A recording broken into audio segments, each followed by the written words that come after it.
따뜻한 햇살과 모든 것이 무르익는 여름에 시원한 바람과 같은 주님의 교회의 매일 말씀 묵상에 오신 여러분들을 환영합니다.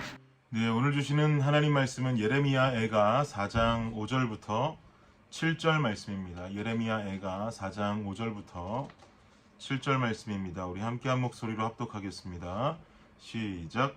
주께서 원수같이 되어 이스라엘을 삼키셨으며 그 모든 궁궐들을 삼키셨고 견고한 성들을 무너뜨리사 딸 유다의 근심과 애통을 더하셨도다.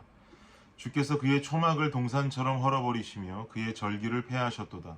여호와께서 시온에서 절기와 안식일을 잊어버리게 하심에 그가 진노하사 왕과 제사장을 멸시하셨도다. 여호와께서 또 자기 제단을 버리시며 자기 성소를 미워하시며 궁전의 성벽들을 원수의 손에 넘기셨음에 그들이 여호와의 전에서 떠들기를 절기의 날과 같이 하였도다. 아멘. 이스라엘은 여러분 잘 아시는 것처럼 하나님의 선택받은 백성들입니다. 하나님의 나라를 건설하기 위해서 하나님이 택하신 국민들이란 말입니다. 그래서 이스라엘 백성들의 존재는 하나님께 모두 다 하나같이 귀한 존재들입니다. 그런데 이렇게 사랑하고 귀하게 여기는 이스라엘 백성들을 향해서 하나님께서는 5절 말씀 보니까 원수같이 되었다라고 말씀하십니다. 사랑하는 존재가 원수로 변한 것에는 그만한 이유가 있을 것입니다. 그 이유는 바로 말씀에 대한 불순종이었습니다. 하나님 나라를 세워가야 하는 사명 가진 이 국민들에게 있어서 가장 중요한 것은 하나님 나라를 세우기 위한 법이었습니다. 그 법은 곧 하나님의 말씀이고 율법이었습니다. 하나님의 법 안에서 가장 중요하게 강조하는 것은 두 주인을 섬겨서는 안 된다는 것이죠. 바로 우상 숭배해서는 안 되고 하나님만 바라보는 삶을 살아가야 하는 것입니다. 우상을 숭배하고 하나님 아닌 다른 신을 섬기는 것은 엄연한 말씀 불순종의 죄악입니다. 결국 유다는 바벨론이라는 나라에 의해서 망하게 되는 하나님의 심판을 당하게 되죠. 그 과정 속에 하나님께서는 유다 백성들을 향해 말씀하시기를 원수같이 되었다라고 말씀하고 계시는 것입니다. 예레미야 애가의 히브리어 제목은 에카라고 하는 제목이고요. 의미는 슬프다라는 뜻입니다.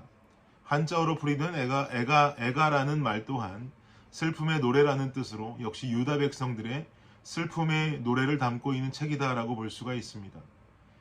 여전히 유대인들은 바벨론에 의해서 무참히 짓밟힌 이 슬픔의 기억을 잊지 않고자 극보수적 유대인들은 매주 금요일이면 이 예레미야 애가를 읽는다고 합니다. 하나님께서 원수같이 여기시며 사랑하는 백성들로 하여금 이렇게 지극한 슬픔을 경험하게 하신 마음 아픈 이야기가 이 성서 속에 담겨 있는 것이죠. 그러나 이 슬픔의 노래는 슬픔의 노래로만 마무리되지는 않습니다. 3장으로 넘어가 보면 하나님께 드리는 회개를 통해서 우리는 다시 하나님 곁으로 돌아갈 수 있다는 희망적인 노래도 등장합니다. 주의 인자는 끝이 없고 주의 자비는 무궁하며 아침마다 새롭고 늘 새로우니 주의 성실이 크시도소이다 라는 말씀이 바로 3장에 등장하게 되죠. 하나님께서 원수라고 표현하심은 그만큼 사랑하는 백성들이었기 때문에 그만큼 귀하게 여긴 존재들이었기 때문에 하나님의 심판을 말씀하시면서 표현한 역설적인 표현이 되는 것입니다. 지금은 원수라고 표현하시지만 회개하며 하나님 앞으로 나오게 될 때 유다 백성들은 다시 사랑의 존재로 완전히 돌아갈 수 있게 될 것입니다. 엊그제 우리 집에 있는 둘째 아이를 제가 좀 혼냈습니다. 요즘 자꾸 이 녀석이 둘째 섭섭병에 걸려가지고 무슨 일만 있으면 아빠는 언니만 잘해주고 아빠는 자기 동생들만 이뻐한다면서 불만을 토로해냅니다. 엊그저께는 친구네 집에서 놀고 돌아오는 둘째 아이를 제가 차에 태워서 돌아오는데 자기가 원하는 것을 사달라고 하면서 막 조르더라고요. 사달라는 거 다 사줄 수는 없지 않습니까? 그래서 안 된다고 제가 단호하게 말했더니 이 녀석이 또 하는 말이 아빠는 언니만 좋아하고 아빠는 동생만 이뻐한다고 하면서 막 우는 겁니다. 이 둘째 섭섭병이 이제는 아주 무기가 되어서 자기가 원하는 것을 받아낼 때면 단골 손님처럼 등장하는 멘트가 돼버렸습니다. 그렇게 하면 마음 약한 이 아빠가 늘 원하는 것을 사주기 때문에 생겨난 아주 잘못된 습관이죠. 어찌 보면 제가 만들어낸 겁니다. 그래서 더 이상은 안 되겠다 싶어서 엊그제는 호되게 혼을 냈습니다. 그렇게 혼을 내고 났더니 왜 그렇게 또 제 마음이 불편합니까? 안 그래도 둘째 섭섭병 걸린 애를 뭐 그렇게 혼을 냈나 싶은 마음이 들게 되는 것이죠. 그래서 얼른 차를 세우고 둘째에게 이야기했습니다. 마음아, 너 아빠한테 할 말 없어? 라고 물었습니다. 그러면 우리 아이가 아빠 미안해 라고 말하고 아름답고 훈훈하게 이 상황을 마무리하고 싶었던 제 욕심이었던 거죠. 그런데 이 녀석이 아빠한테 할 말 없어? 라고 물으니까 갑자기 저를 노려보고 째려보더니 아무 말도 하질 않는 거예요. 그래서 또 제가 한 번 더 마음이에게 아빠에게 할 말 없니? 라고 물었더니 또 아무 말이 없이 째려보기만 합니다. 결국은 제가 이렇게 말했습니다. 마음아, 그냥 아빠 미안해 라고 한 번만 말하면 아빠가 다 용서해 줄게 라고 말했더니 그제서야 아주 건성으로 아빠 미안해 라고 말하더라고요. 완전 엎드려 절박기인데도 제 마음이 그 뒤부터는 조금 편안해졌습니다. 하나님께서는 우리 안에 죄성이 있음을 알고 계십니다. 이것은 예수 그리스도의 십자가가 불완전하다는 말이 아닙니다. 완전하신 예수 그리스도의 십자가 사랑이 임했음에도 불구하고 여전히 죄를 짓고 있는 인간의 나약함과 부족함을 말씀드리는 것입니다. 이런 인간을 향해서 하나님께서 원하시는 바는요, 바로 경외함과 회개함입니다. 우리는 성경 속에 나오는 요셉이라는 인물에 대해서 잘 알고 있습니다. 형들의 잘못된 선택으로 인해서 애굽으로 팔려간 요셉은 애굽의 친위대장인 보디발의 집에 종으로 들어가게 되지요. 그리고 빼어난 용모로 인해서 보디발의 아내에게 성적인 유혹을 당하게 됩니다. 그러자 요셉이 보디발의 아내에게 뭐라고 말합니까? 창세기 39장 9절 10절을 제가 읽어드립니다. 이 집에는 나보다 큰 이가 없으며 주인이 아무것도 내게 금하지 아니하였어도 금한 것은 당신뿐이니 당신은 그의 아내임이라. 그런즉 내가 어찌 이 큰 악을 행하여 하나님께 죄를 지으리이까. 여인이 날마다 요셉에게 청하였으나 요셉이 듣지 아니하여 동침하지 아니할 뿐더러 함께 있지도 아니하니라. 아멘. 이것이 바로 하나님 경외함의 표본입니다. 경외함은 전능하신 하나님을 두려워하는 신앙적 태도입니다. 요셉은 아무도 보는 자가 없음에도 불구하고 보디발의 아내를 범하지 않았습니다. 그리고 눈에는 보이지도 않는 하나님이라는 존재를 갑자기 소환합니다.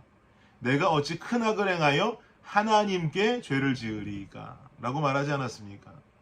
눈에 보이지 않지만 언제나 내 삶을 살피고 바라보시는 하나님이라는 존재 앞에 죄를 지을 수 없다라는 말이죠. 사랑하는 여러분, 하나님은 눈에 보이시지 않아도 우리를 끊임없이 살피시고 보살피시는 분인 줄을 믿습니다. 아침마다 내 삶을 찾으시는 성실하신 분인 줄을 믿습니다. 그 하나님 앞에 우리가 죄 지을 수 없지요. 하나님을 인식하십시오. 이렇게 하나님을 경외함으로 죄와 멀리 떨어지는 저와 여러분 되기를 예수님 이름으로 축복합니다. 두 번째는 회개함입니다. 성경 속에 완벽하게만 보이는 다윗도 불완전한 사람이었습니다. 밧세바를 범하고 밧세바의 남편까지 전장에서 죽게 하는 죄를 지었습니다. 간통하고 살인죄까지 저질렀습니다. 그러나 다윗의 위대함은 죄를 지었다는 것을 깨닫는 그 순간 철저한 회개의 자리로 나온다라고 하는 사실이죠. 나단이 죄를 언급하자 다윗은 철저하게 회개했습니다. 시편 51편을 보면 죄를 향한 다윗의 마음이 고스란히 담겨져 있습니다. 나를 주 앞에서 쫓아내지 마시며 주의 성령을 내게서 거두지 마소서. 주의 구원의 즐거움을 내게 회복시켜 주시고 자원하는 심령 주사 나를 붙드소서. 아멘. 우리가 하나님 앞으로 나아가야 하는 자세는 바로 이런 자세입니다. 경외함으로 죄와의 단절의 삶을 살기 위한 요셉과도 같은 몸부림을 쳐야 하지만 나의 나약함으로 인해서 죄에 노출이 되었다면 즉각 그 자리에서 돌아서는 회개함, 다윗과도 같은 죄를 향한 단호한 회개가 필요합니다. 사랑하는 여러분, 하나님께서는 말씀에 순종하는 자녀를 원하십니다. 말씀에 순종하기 위해서는 죄에서 멀어져야 합니다. 하나님을 향한 경외함으로 또 철저한 회개함으로 하나님 말씀대로 살아갈 수 있는 저와 여러분 되시기를 예수님의 이름으로 축복합니다. 기도하겠습니다. 하나님 감사합니다. 우리 삶에 있어 하나님을 향한 경외함, 그리고 죄를 지었을 때 철저하게 주님 앞으로 돌이키는 단호한 회개함들을 우리에게 허락하여 주시옵소서. 그리하여서 말씀에 순종하고 주님 뜻대로 살아갈 수 있는 오늘의 우리 하루의 삶이 되게 하여 주시옵소서. 예수님 이름으로 기도드립니다. 아멘. 네, 수요일의 기도 제목으로 기도하겠습니다. 첫 번째, 교육부 및 청년 사역을 위해서 기도해 주십시오. 영아, 유아, 초등, 중고등부 교회 학교를 통해 어릴 때부터 복음을 만날 수 있도록 대학부 청년부 EM 사역을 통해서 영적 부흥이 일어나도록. 두 번째는요, 구역 예배 위해서 기도해 주십시오. 구역장들이 예배를 성령 충만함으로 인도하도록, 구역장들이 섬김을 통해 각 개인이 은혜와 복을 받도록 기도해 주시기 바랍니다. 마지막으로 선교사님들을 위해서 기도하실 때 네팔의 윤성철 선교사님, 터키의 하상욱 선교사님, 캄보디아의 빈태국 선교사님의 사역을 위해서 함께 기도해 주시기를 바랍니다. 기도합니다.